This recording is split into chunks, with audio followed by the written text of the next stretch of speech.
हमारा जो नया महीना स्टार्ट हुआ है 1 अक्टूबर, इसका हम करंट अफेयर करेंगे। अब हम डेली करंट अफेयर करेंगे, जैसे एक दिन लेट आएगा, जैसे आज 2 अक्टूबर है तो 2 अक्टूबर का वीडियो 3 अक्टूबर को आएगा, और 1 अक्टूबर का वीडियो 2 अक्टूबर को आएगा, एक दिन का टाइम लगता है। तो इस तरीके से हम अपना डेली करंट अफेयर बिल्कुल डिटेल में कवर करेंगे, जिसमें कि जो क्वेश्चन है वो तो इंपॉर्टेंट है ही है, जो एक्स्ट्रा जानकारी है, जो हम एक्स्ट्रा जानकारी इसके बीच में देंगे वो भी बहुत ही ज़्यादा इंपॉर्टेंट है। तो डेली हम लगभग 15 से 16 क्वेश्चन कवर करेंगे, लेकिन इस 15-16 के क्वेश्चन में एक क्वेश्चन में कम से कम 7 से 8 क्वेश्चन रहेंगे। तो डेली हम लगभग, आप ये कह सकते हैं कि लेकिन लगभग 90 से 100 क्वेश्चन हम डेली इसमें कवर करेंगे। वो करंट अफेयर के साथ साथ और स्टैटिक के भी काम में आएगा। जैसे अगर करंट अफेयर में किसी राज्य का नाम आता है, जैसे गुजरात का नाम आता है, तो जब गुजरात का नाम आएगा तो गुजरात से रिलेटेड जो भी योजनाएं होंगी, जो भी नए करंट अफेयर्स होंगे, उसको भी हम कवर करते चलेंगे। ठीक है, बिल्कुल डिटेल में करंट अफेयर पढ़ेंगे। इसको आप लोग पढ़िएगा, आपके लिए बहुत ही फायदेमंद रहने वाला है ये सीरीज़।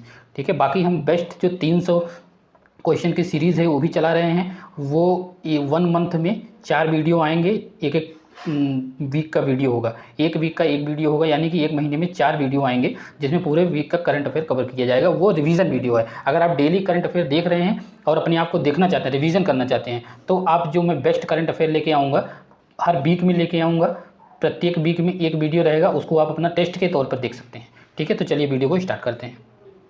पहला क्वेश्चन है हमारा, हाल ही में निम्नलिखित में से किस राज्य ने चिपी ग्रीनफील्ड हवाई अड्डे का नाम बदलकर बैरिस्टर नाथ पाई के नाम पर रख दिया गया है? तो सबसे पहले आप ये जानिए कि ग्रीनफील्ड क्या होता है। ग्रीनफील्ड और एक होता है ब्राउनफील्ड। तो ग्रीन फील्ड का मतलब होता है कोई भी हवाई अड्डा जीरो से शुरू किया गया है, वहाँ पर पहले हवाई पट्टी भी नहीं थी, कुछ भी नहीं था, बिल्कुल नया हवाई अड्डा ये बनाया गया है, इसको बोलते हैं ग्रीन फील्ड। और ब्राउन फील्ड का मतलब होता है पहले कभी वहाँ पर हवाई पट्टी थी, उसी का इनोवेट करके, उसी का सुधार करके हम दूसरा हवाई अड्डा बना देते हैं, इसको बोलते हैं ब्राउन फील्ड और इसको बोलते हैं ग्रीन फील्ड। इसमें अंतर को आप समझिएगा। और बाकी क्वेश्चन में जो है, चिपी ग्रीनफील्ड हवाई अड्डे का नाम बदलकर बैरिस्टर नाथ पाई के नाम पर रखने का निर्णय किया गया है, इस किस राज्य में है? तो ये हवाई अड्डा महाराष्ट्र में है। ये महाराष्ट्र में ये हवाई अड्डा है, और ये महाराष्ट्र के वेंगुर्ला में है। वेंगुर्ला में, इसी वेंगुर्ला में ही इनका जन्म हुआ था, बैरिस्टर नाथ पाई का वेंगुर्ला में जन्म हुआ था, उन्हीं के नाम पर ये हवाई अड्डे का नाम रखा जाएगा। और ये क्यों इनके नाम पर रखा जा रहा है? क्योंकि इनके जो जन्म दिवस है, 2022 में इनका 100वां जन्म दिवस है, तो उन्हीं के ये उपलक्ष्य में ये इनके नाम पर रखा गया है। और इनका एक और योगदान रहा, जो कोंकण रेलवे इन्होंने ही बनाया था, इन्हीं का ही दिमाग लगा था कोंकण रेलवे बनाने में, पाई जी का दिमाग लगा था कोंकण रेलवे। तो ये भी आप लोग जानिए। बाकी एक चीज़ और आप जान सकते हैं कि एक रामसर साइट घोषित की गई है, थाने क्रीक, नाम है क्या? थाने क्रीक।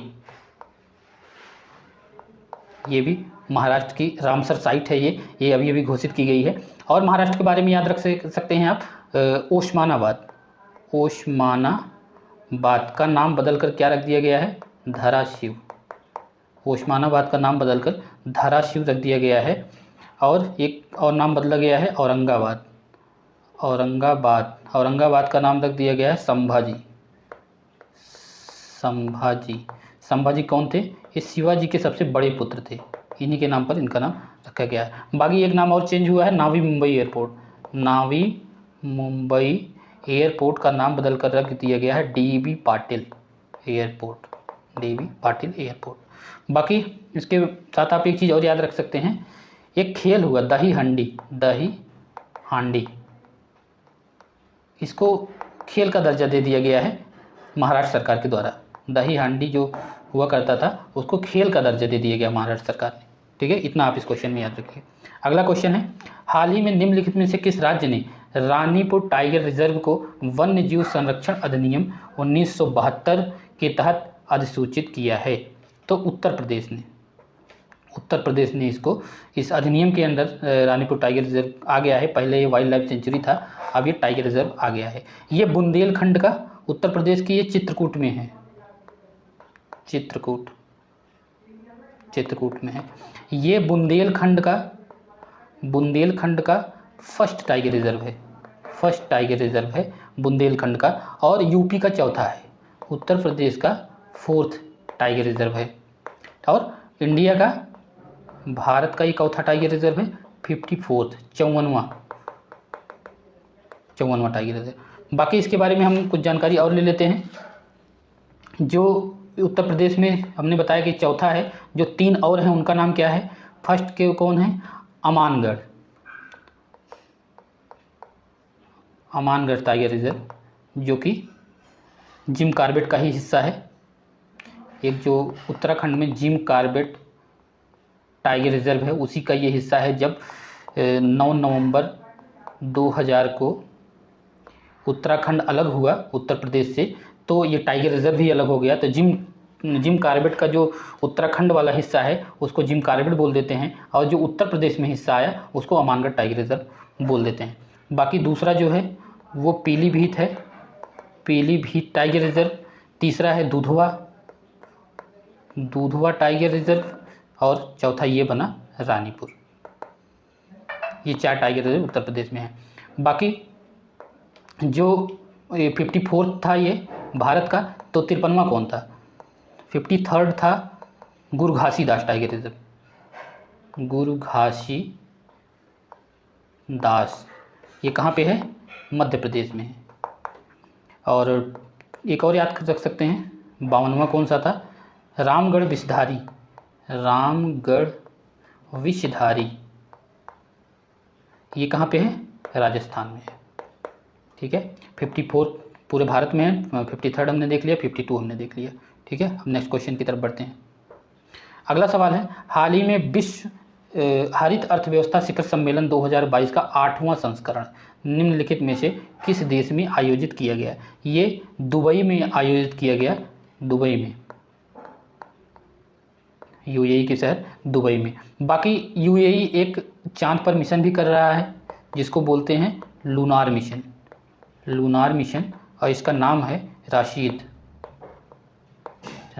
इस मिशन का ये नाम याद रखिए। नेक्स्ट क्वेश्चन है, हाल ही में निम्नलिखित में से कौन सा एकमात्र भारतीय है जिसका नाम टाइम 100 नेक्स्ट लिस्ट में आ गया है। आकाश अंबानी है, आकाश अंबानी का नाम आ गया है। कौन है ये, रिलायंस जियो के चेयरमैन हैं, मुकेश अंबानी के बेटे हैं, और रिलायंस जियो के चेयरमैन हैं, इनका नाम इसमें आया है। अगला सवाल है, हाल ही में खबरों में रहे कुशियारा नदी भारत और निम्नलिखित में से किस देश के बीच एक सीमावर्ती नदी है। तो ये भारत और बांग्लादेश के बीच में बहती है, जो कि ये अभी शेख हसीना जी आई थी भारत, शेख हसीना जो प्रधानमंत्री हैं बांग्लादेश की, और भारत आई थी, तो भारत के साथ 7 MOU साइन हुए, 7 MOU भारत में साइन हुए। उसमें से एक था, फर्स्ट एक MOU साइन हुआ जो कुशियारा नदी को लेकर के, जिसमें यह तय हुआ कि 153 क्यूसेक पानी भारत लेगा इसका, और 153 क्यूसेक पानी बांग्लादेश लेगा। ये पहला MOU था। और 2 MOU साइन हुए ये रेलवे बोर्ड को लेकर के, 2 MOU साइन हुए। एक MOU साइन हुआ था स्पेस टेक को लेकर के, स्पेस टेक्नोलॉजी को, और एक प्रसार भारती को लेकर के साइन हुआ था। और एक और हुआ था कि जो बांग्लादेश के जज होंगे ये इनको इंडिया में ट्रेनिंग दी जाएगी, ये क्या हुआ। ये मैं इसलिए बता रहा हूँ, आजकल एग्ज़ाम में आने लगा है। अभी एक जस्ट एग्ज़ाम हुआ था, 1 अक्टूबर को ही एग्ज़ाम हुआ था, एक BIS का एग्ज़ाम था टेक्निकल ग्रुप का। उसमें ये आया था कि ये जो प्रसार भारती नाम का MOU था किसके साथ हुआ था।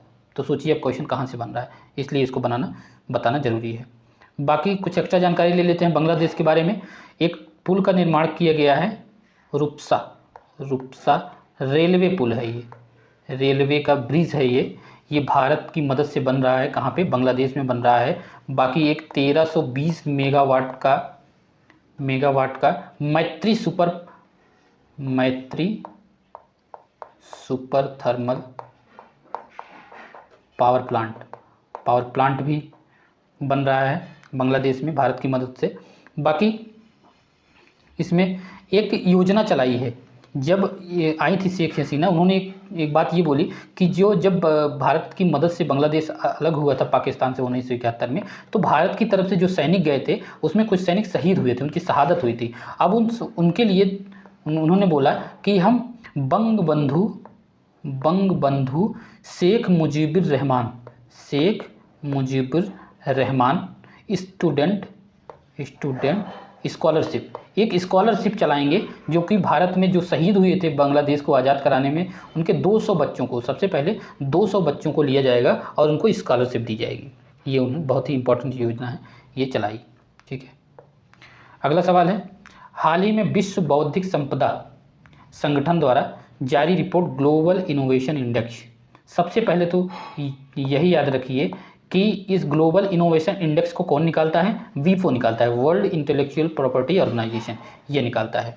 और ये बना कब था? ये वीपो बना था 1967 में, 1967 में बना था। ठीक है, आगे इसके आ सकते हैं, इसके डायरेक्टर जनरल कौन है? इसके डायरेक्टर जनरल है डेरेंग टैंग, इसके डायरेक्टर जनरल हैं। और इसका हेडक्वार्टर कहाँ है? इसका हेडक्वार्टर है जिनेवा में, जिनेवा स्विट्जरलैंड में इसका हेडक्वार्टर है वीपो का। ठीक है, तो बाकी भारत का इसमें चौथा स्थान रहा, भारत का रैंक रहा इसमें 40वां, जबकि ये है 2022 की रैंक। और 2015 में भारत की रैंक क्या थी?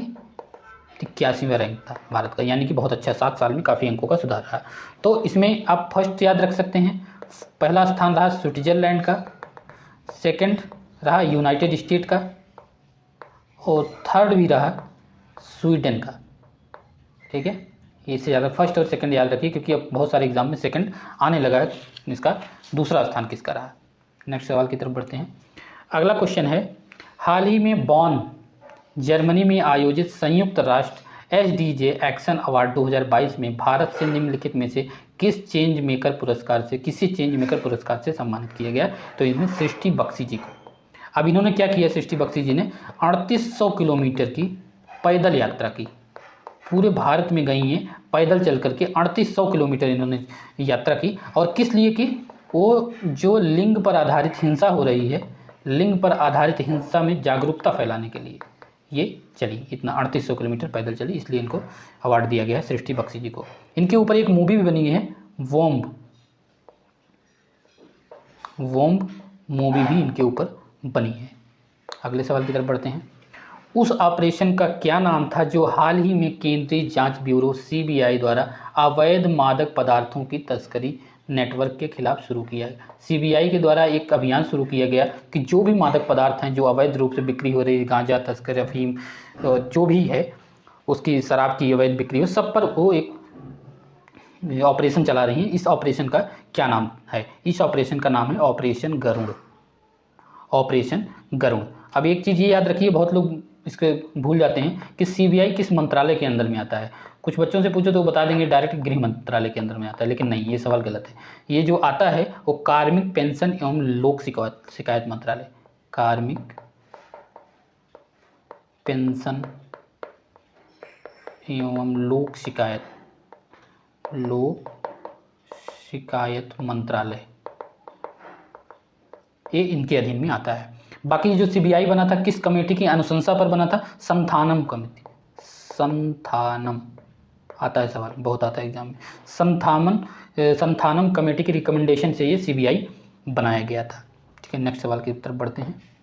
निम्नलिखित में से किसे आयुष्मान उत्कृष्टता का पुरस्कार 2022 में शीर्ष प्रदर्शन करने वाले राज्य और केंद्र शासित प्रदेशों में से सम्मानित किया गया? तो आंध्र प्रदेश नंबर 1 पर रहा, इसको ये आयुष्मान उत्कृष्टता का पुरस्कार दिया गया। जो आयुष्मान योजना है भारत में, वो कौन सा राज्य कितने अच्छे तरीके से लागू किया है, उसके तहत ये पुरस्कार दिया गया है, तो इसमें नंबर 1 पर आंध्र प्रदेश रहा।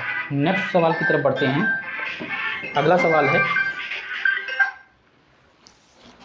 सवाल है, हाल ही में सुप्रीम कोर्ट ने अविवाहित और एकल महिलाओं को उनके गर्भधारण के अधिकतम कितने सप्ताह तक सुरक्षित कानूनी गर्भपात की अनुमति दी है?